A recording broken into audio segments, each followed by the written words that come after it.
All right, y'all, here is the Cybertruck with the EVBASE side step, sideboard running boards on here.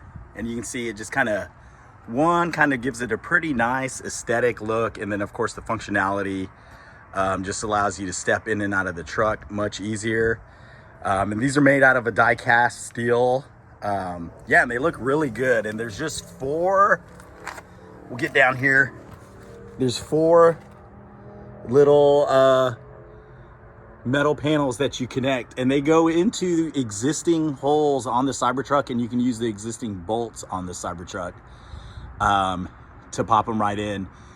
And then the running board goes on top of them, and then you see there's a little connector in here that fastens those to those arms that stick out.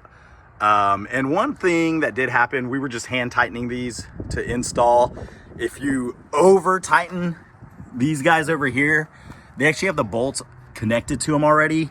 One of them did break, but EVBASE was nice enough to send out another one of those. But yeah, they hold on super firm. You can see I'm just gonna step on it here. And we'll get a shot of me or the kids standing on them. But yeah, fit solidly.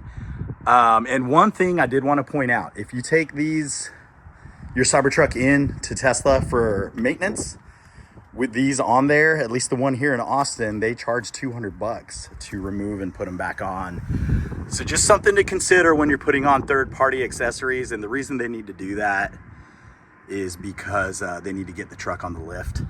And so they need to remove these. So that's probably not unique to Tesla. I know I've heard Rivian sometimes does the same thing with these sideboards. They might give you one grace, one before they start charging you. But yeah, that's how they look. Just really sweet looking. They usually run for about $700, but you know, they come on sale, especially with Black Friday and things going on right now. So take a look, and there's a bunch of great install videos out there, but these are really super easy to install, and you can do it with hand tools if you want. But obviously to get the right torque and everything, if you've got power tools, that might be the best way to do it. So those are the sideboard side steps by EVBASE, and we do recommend them. Hang loose, y'all.